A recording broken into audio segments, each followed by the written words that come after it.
اعوذ باللہ من الشیطان الرجیم الحمدللہ رب العالمین والصلاة والسلام علی اشرف الانبیاء والمرسلین وعلی آلہ وصحبہ اجمعین ومن تبعہم بإحسان الی یوم الدین اما بعد۔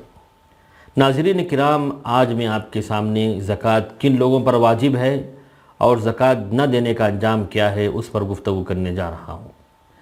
زکوٰۃ ہر اس مسلمان پر واجب ہے جس کا مال نصاب یعنی شریعت کی مقررہ مقدار کو پہنچ جائے، بشرطے کہ اس مال پر ایک قمری سال گزر جائے، یعنی جو عربی سال ہے وہ گزر جائے۔ البتہ زمین کی جو پیداوار ہے اس پر فصل کی کٹائی جب ہوتی ہے اسی وقت اس کی زکوٰۃ دینی ہوتی ہے، بشرطے کہ وہ پیداوار بھی نصاب کو پہنچ جائے، جو میں آپ کے سامنے اگلے دروس میں بتانے والا ہوں انشاءاللہ۔ اگر فصل کی کٹائی 2 مرتبہ ہو سال میں تو 2 مرتبہ زکوٰۃ دینی ہوتی ہے۔ وَآتُوا حَقَّهُ يَوْمَ حَصَادِهِ، تو یہ زکوٰۃ جن لوگوں پر فرض ہوتی ہے اس کی تفصیل ہے۔ اور زکوٰۃ نہ دینے پر قرآن و حدیث میں بڑی وعیدیں آئی ہیں۔ اللہ تعالیٰ فرماتا ہے وَلَا يَحْسَبَنَّ الَّذِينَ يَبْخَلُونَ بِمَا آتَاهُمُ اللَّهُ مِنْ فَضْلِهِ هُوَ خَيْرٌ لَهُمْ بَلْ هُوَ شَرٌّ لَهُمْ۔ وہ لوگ جو اللہ تعالیٰ کے دیے ہوئے فضل یعنی مال میں بخیلی کرتے ہیں، وہ ہرگز یہ نہ سمجھیں کہ یہ مال ان کے لیے بہتر ہوگا، بلکہ یہ مال ان کے لیے برائی کا سبب بنے گا، شر ہوگا۔ سَيُطَوَّقُونَ مَا بَخِلُوا بِهِ يَوْمَ الْقِيَامَةِ، جس مال میں وہ بخیلی کر رہے تھے وہ مال ان کے لیے طوق بن کر آئے گا قیامت کے دن۔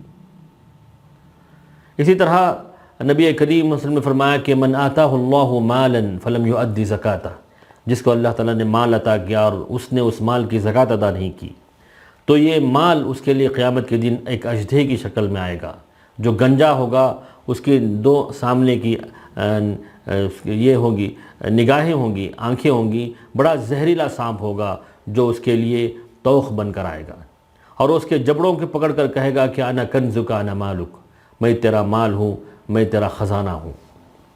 پھر نبی کریم صلی اللہ علیہ وسلم نے اس آیت کو پڑھا وَلَا يَحْسَبَنَّ الَّذِينَ يَبْخَلُونَ بِمَا آتَاهُمُ اللَّهُ مِنْ فَضْلِهِ۔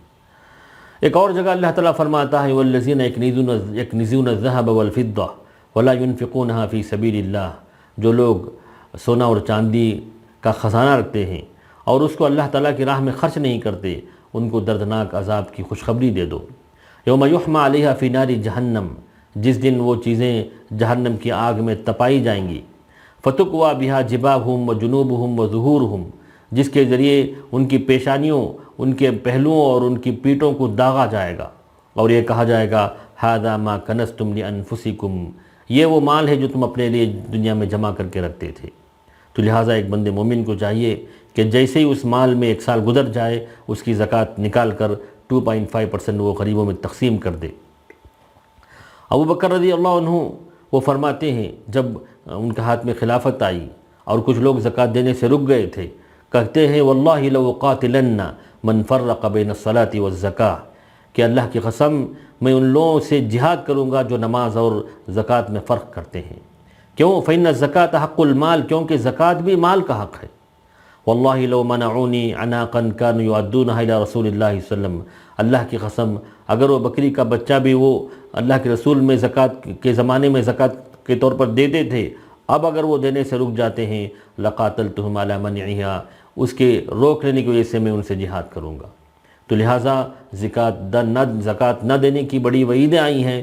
ایک مسلمان کو ان وعیدوں سے بچتے ہوئے، اللہ تعالیٰ سے ڈرتے ہوئے، سال بھر میں جیسے ہی اس کے مال میں زکوٰۃ آ جائے، سونا چاندی ہو یا اپنے گھر کی جو کیش ہو رکھا ہوا ہے یا جو بھی چیز جس پر زکوٰۃ واجب ہوتی ہے، فوری وہ زکوٰۃ ادا کر دے اور اپنے آپ کو اللہ کے ہاں بری کر لے۔ اللہ تعالیٰ سے دعا ہے کہ اللہ تعالیٰ ہمیں زکوٰۃ کے مسائل کو سمجھنے کی توفیق نصیب کرے۔